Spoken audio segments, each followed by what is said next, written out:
السلام علیکم اسٹوڈنٹس، آج ہم نے سرکاری مالیات کے چیپٹر سے جو ٹاپک پڑھنا ہے وہ ہے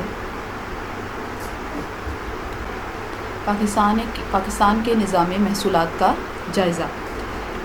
محصولات کہتے ہیں ٹیکسوں کو، تو پاکستان کا جو ٹیکس کا نظام ہے، یعنی نظام محصولات ہے، اس کا جائزہ ہم لیں گے کہ کیا اس میں خوبیاں خامیاں ہیں۔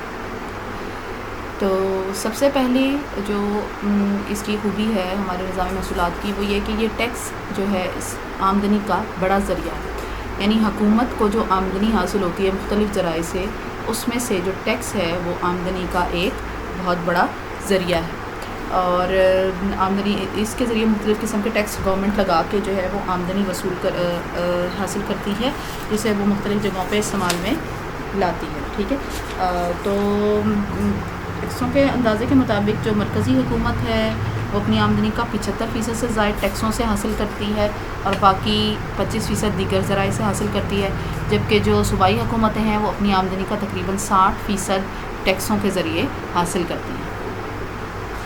لیکن دوسرا جو اس میں بات ہے وہ یہ کہ یہ بالواسطہ ٹیکسوں کی اس میں بھرمار ہے، یعنی جو انڈائریکٹ ٹیکسز ہیں وہ اس میں بہت زیادہ ہیں۔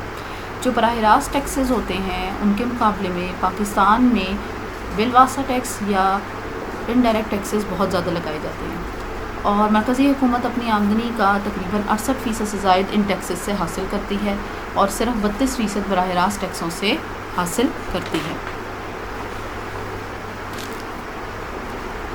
اور آپ کو پتہ ہے کہ جو انڈائریکٹ ٹیکسز ہوتے ہیں وہ جو ہے وہ عام آدمی پر بوجھ بن جاتے ہیں۔ اس کی وجہ یہ ہے کہ جو قیمت ہے اس کے اندر شمار ہو جاتے ہیں، اور قیمتیں بڑھ جاتی ہیں، اور جو بھی افراد ان اشیاء کو خریدتے ہیں انہیں وہ ٹیکس ادا کرنا پڑتا ہے، اور بھاری قیمت بھی دینی پڑتی ہے، تو مہنگائی اس سے بڑھ جاتی ہے۔ تیسری چیز یہ ہے کہ یہ غریبوں پر بوجھ ہیں۔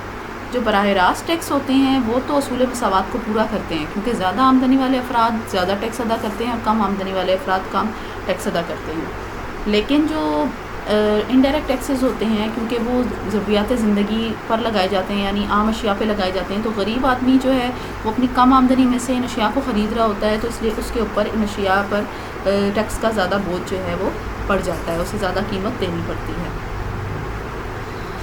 نیکسٹ یہ کہ غیر مؤثر ہے نظام ٹیکس ہمارا۔ پاکستان کا جو ٹیکسوں کا نظام ہے وہ غیر مؤثر ہے۔ پاکستان میں 2 گروہوں میں معاشرہ تقسیم ہو گیا ہے، ایک طرف تو بہت زیادہ امیر افراد ہیں، دوسری طرف بہت ہی غریب لوگ ہیں، اور امیر افراد کی آمدنی میں مزید اضافہ ہو رہا ہے، جبکہ غریب لوگ جو ہیں مزید غریب ہو رہے ہیں۔ اس طرح پاکستان میں جو ٹیکسوں کا نظام ہے وہ دولت کی غیر مساوی تقسیم کو کم کرنے میں ناکام رہا ہے۔ لیکن جو پاکستان کا نظام محصولات ہے وہ سادہ اور آسان نظام ہے۔ ٹھیک ہے، وہ اس لیے کہ یہ اصول سادگی کو پورا کرتا ہے۔ جو انکم والے افراد ہوتے ہیں، تنخواہ دار افراد اور دیگر لوگ جنہیں اپنی آمدنیاں 2 لاکھ سے زیادہ ہوتی ہیں، وہ ٹیکس ادا کرتے ہیں، اور پروگریسو شرح سے متزائد شرح سے ٹیکس لگتے ہیں، یعنی جن کی آمدنی زیادہ ہوگی تو زیادہ ٹیکس لگے گا، کم آمدنی ہوگی تو کم شرح سے ٹیکس لگے گا۔ اور یہ سمپل طریقہ کار ہے جس سے تجارتی لوگ جو ہیں خود اس بات کی سہولت انہیں مل گئی ہے کہ وہ اپنے ٹیکس خود تشخیص کر سکتے ہیں، بتا سکتے ہیں کہ کیلکولیٹ کر سکتے ہیں کہ ان کو کتنے ٹیکس ادا کرنے ہیں۔ اچھا، نیکسٹ ہے کہ یہ ایک لچکدار نظام ہے۔ لچکدار نظام، پاکستان میں ٹیکسوں کا نظام جو لچکدار ہے اس لیے کہ اگر آمدنی زیادہ چاہیے ہو حکومت کو تو حکومت نئے ٹیکس لگا کر آمدنی بڑھا لیتی ہے، اور جب حکومت کو آمدنی بڑھانے کی ضرورت محسوس نہیں ہوتی، کم کرنے کی ضرورت ہوتی ہے تو وہ ٹیکسوں کو کم کر دیتی ہے۔ جیسے مثال کے طور پہ 1965 اور 71 میں جو وارز ہوئی تھی، جنگیں ہوئی تھیں، تو حکومت کو آمدنی بڑھانے کی ضرورت محسوس ہوئی تو اس نے ٹیکس لگا دیے اور زیادہ آمدنی حاصل کر لی۔ مزید یہ کہ قومی آمدنی جو ہے ہماری، اس میں ٹیکسوں کا ایک بہت بڑا حصہ ہے، یعنی جو گورنمنٹ کو پاکستان میں کل آمدنی جو ہے اس میں ٹیکسز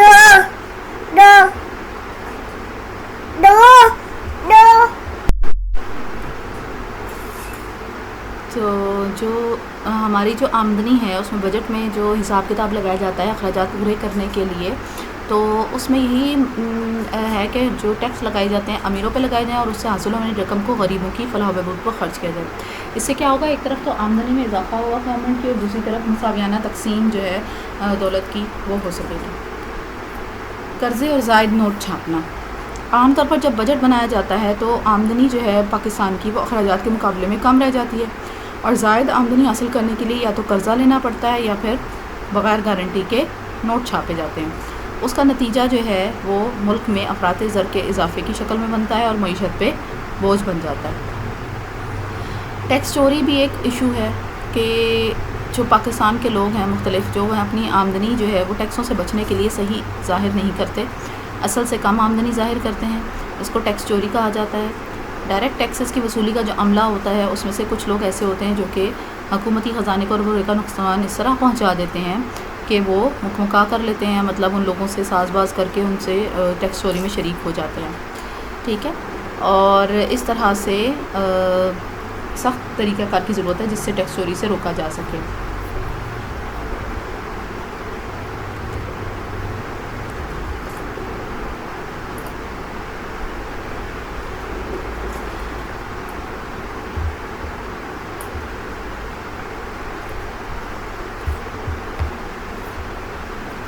لاسٹ ون ہے معاشی ترقی کی راہ میں رکاوٹ. کیونکہ ملک کا محصولاتی نظام امیر لوگوں، سرمایہ داروں، صنعت کاروں کو رعایت اور تحفظ فراہم کرتا ہے، جبکہ انڈائریکٹ ٹیکسز کے ذریعے غریب لوگوں پر ٹیکسوں کا بوجھ زیادہ گر جاتا ہے اور بچتوں کا تناسب بھی کم ہے، جس کی وجہ سے اندرونی ذرائع سے کم رقومات میسر آتی ہیں. اس وجہ سے جو اندرونی ذرائع ہیں ان سے کم رقومات میسر آتی ہیں، معاشی ترقی کا عمل سست رہتا ہے اور ہمیں قرضوں پر انحصار کرنا پڑتا ہے. اس لیے ضروری ہے، اور اس کی وجہ سے معاشی ترقی کی راہ میں رکاوٹ بنتے ہیں. تو ضروری ہے کہ امراء پر زیادہ ٹیکس لگائے جائیں اور غریبوں پر اس کی فلاح و بہبود پر خرچ کیا جائے تاکہ غربت کا خاتمہ ہو، بیرونی انحصار میں کمی ہو، معاشی ترقی میں اضافہ ہو، اور اس سے جو ہے پھر جو عام عوام کی بھلائی کے لیے جو ہے وہ کام کیا جا سکے. ٹھیک ہے، تو آج ہم نے پاکستان کے نظام محصولات کا جائزہ لیا ہے. کل ہم انشاءاللہ اس کو درست کرنے کی تجاویز دیں گے، بہتر بنانے کی تجاویز دیں گے. ایک اور چھوٹا سا ٹاپک ہے، شارٹ کوشچن ہے، اس کے علاوہ جو لانگ کوشچنس کے بارے میں ڈیٹیلز میں آپ کو نیکسٹ لیکچر میں انشاءاللہ بتاؤں گی. ٹھیک ہے، اوکے، اللہ حافظ.